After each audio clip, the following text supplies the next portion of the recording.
नमस्ते रेखा। मेरा नाम शांति है। एएनएम मैडम मीरा से आपकी बात हुई थी, उनके साथ मैं काम करती हूँ। जी जी, उन्होंने बहुत सुनीति में जो भी बताई थी। तो उन्होंने मुझे बताया था कि अभी आप गर्भावस्था में हैं और कुछ दिक्कतें आ रही हैं, कुछ कठिनाइयों से जूझ रही हैं आप अभी। जी, उन्होंने बताया था कि एक काउंसलर मैडम से वो मिलाएंगी मुझे, तो मैं मान गई थी। तो यहाँ पे आने के लिए धन्यवाद। मुश्किल होता है कभी कभी अपनी दिल की बात किसी और को बताना, पर दुख बांटने से हल्का हो जाता है। अभी आप एक थोड़ी मुश्किल स्थिति में हैं क्योंकि गर्भावस्था चल रही है, साथ साथ में घर से ज़्यादा सहायता नहीं मिल रही है, पति के साथ अभी शारीरिक हिंसा और आर्थिक दिक्कतें हैं। इस सब के बीच में खुद के स्वास्थ्य पे भी काफ़ी असर पड़ता है, मानसिक तौर पे खास करके। इसीलिए हमें लगा कि इस दौरान अगर आप किसी से बात करेंगी मन हल्का हो जाएगा और हम शायद कुछ सहायता कर सकते हैं इस वक्त पे, ताकि आप अकेली ना हों। तो कुछ चीज़ें थी जो हम आपसे बात करना चाहते थे। सबसे पहले तो अपना ख्याल रखना बहुत ज़रूरी है इस समय पर। मुश्किलें हैं, दिक्कतें हैं अभी, कुछ कुछ चीज़ें हम फिर भी कर सकते हैं अपने और अपने होने वाले बच्चे की अच्छी स्वास्थ्य के लिए। मैडम ने बताया था कि चिंता बहुत करती हैं, बहुत अभी घबराहट होती है जी, कि आगे क्या होगा, बच्चे के स्वास्थ्य के बारे में, लड़की होगी लड़का होगा, बच्चा गिरने का डर, खासकर कि पहले जो कुछ चीज़ें हो चुकी हैं उसके बारे में जी बहुत चिंता होती है, उसको लेके घबराहट होती है। एक और उन्होंने बात बताई कि शारीरिक हिंसा की वजह से भी काफ़ी परेशान हैं अभी आप। जी, मैंने बताया था उनको कि उसी वजह से ही एक बच्चा गिर गया था मेरा, तो इसीलिए ज़्यादा और चिंता होती है। अभी एक चीज़ हमें ध्यान रखना ज़रूरी है कि किसी भी तरीके की हिंसा, शारीरिक या मानसिक, किसी को भी हक नहीं है आपको चोट पहुंचाने का। तो इसमें आपकी गलती नहीं है और इसमें आप अकेली नहीं हैं। जो हो रहा है गलत हो रहा है और होना नहीं चाहिए, और कहीं ना कहीं अपने आप का ख्याल रखना है। लेकिन ये करना मतलब शायद थोड़ा मुश्किल है, क्योंकि वो दारू भी पीते हैं, मैंने मैडम को बताया था, तो वो कंट्रोल नहीं होता है उनसे, तो इस वजह से ही मुझे बहुत चिंता होती है और इसीलिए मुझे डर भी ज़्यादा लगता है।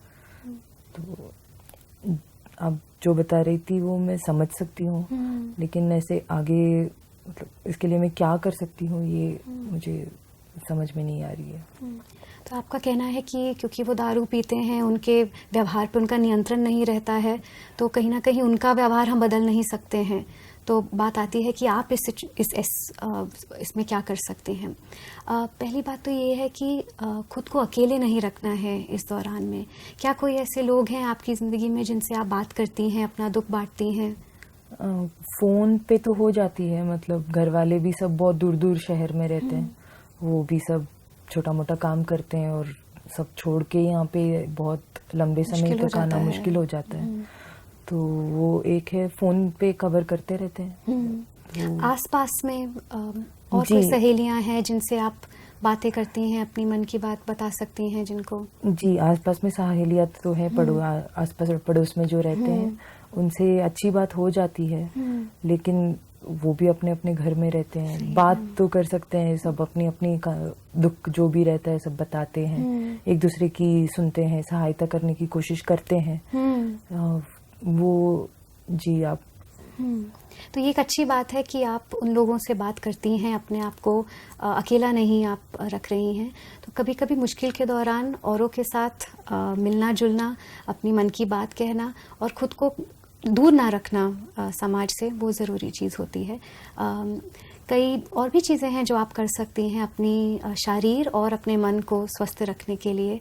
अपने कभी कभी बाहर, जैसे आपको अगर पसंद है सैर पे जाना, वॉक के लिए जाना, अगर आपको अच्छा लगता है जिससे मन हल्का हो जाए, किसी भी तरीके की अगर आप हल्की कसरत करती हैं, उससे भी शरीर और मन को शांति मिल जाती है।